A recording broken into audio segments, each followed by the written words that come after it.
நடத்தணும்னா பெரிய பிரச்சனை. அதையெல்லாம் தாண்டி இன்றைக்கி அவர் ஒரு தொழிற்சங்க தலைவராக இருந்து இன்றைக்கி அவருக்கு இந்த அழைப்பு எப்படி போச்சுன்னே தெரியாது.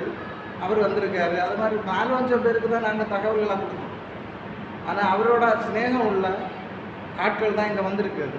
நிறைய பேர் வந்திருக்கிறது மகிழ்ச்சியாக இருக்குது. அவரோட இவ்வளவு பேர், ஒரு எழுத்தாளர், ஒரு அரசியல்வாதி, பெரிய பிரபலமான அரசியல்வாதி அல்லது ஒரு பிரபலமான நடிகர் இறந்தால் நிறைய பேர் கூடுவாங்க.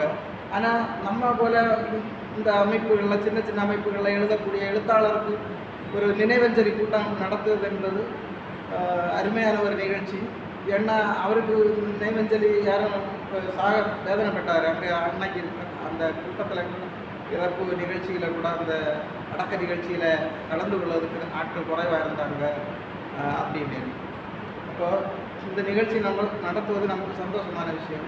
ஆனால் அவரோட துக்கமான ஒரு நிகழ்ச்சியை நாம் மகிழ்ச்சியாக நினைச்சாலும், ஏன்னா இன்னைக்கு அவருக்கு நினைவு எனக்கு அவர் இறந்தது போலே தோணலை. ஏன்னா கண்ணில் அப்படியே நிற்கிது.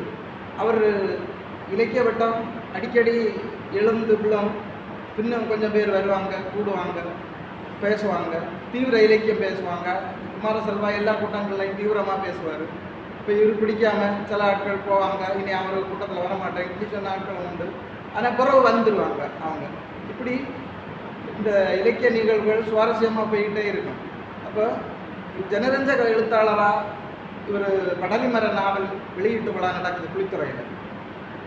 அப்போ அந்த புலித்துறையில் நான் அதுக்கு முன்னால் குமுதம் படிக்கும்போது, அந்த குமுதம் கையில் எடுக்கும்போது ஒரு பக்க கதைகள் ஐரேதுபுரம் பாலராசை, ஐரேதுபுரத்தில் நம்ம இடத்துல உள்ள ஒரு ஆள் எழுதிட்டு இருக்கார், அவரை பார்க்கணும்னு பல தடவை நினைச்சது உண்டு.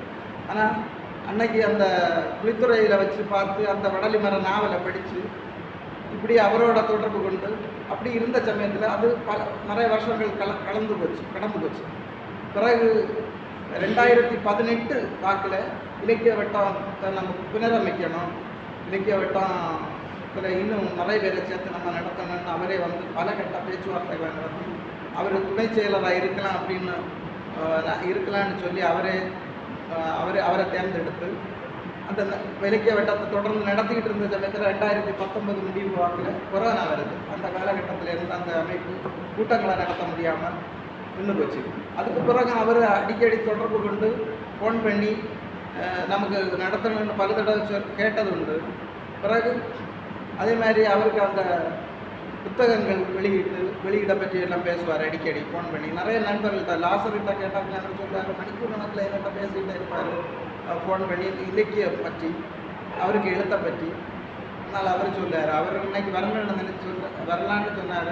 ஆனால் வர முடியாமல் கேட்டார். ஆரஞ்சு ராசு, குலசேகர், இப்படி இவருடைய அந்த இவரோட தொடர்புடைய ஆட்கள் நிறைய பேர் இருப்பது மகிழ்ச்சியாக இருக்கிறது.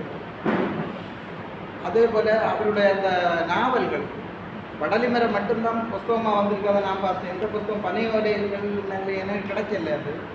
ஆனால் மாலை மதியில் அவர் எழுதின 2-3 நாவல்கள் கடையில் கிடச்சது வாங்கினேன். பிறகு அதை அந்த ஒரு பக்க சிறுகதைகள் ஒரு புஸ்தகம் அவர் கேட்டு கொண்டு வந்தார்.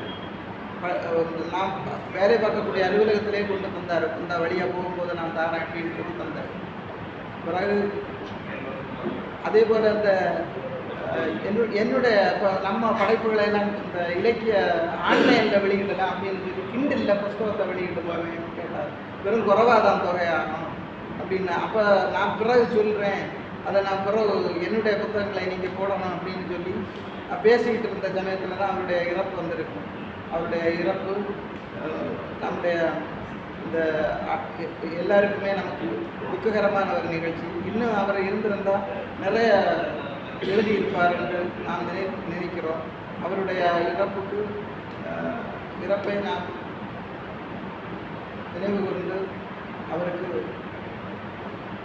அஞ்சலி செலுத்துவோம்.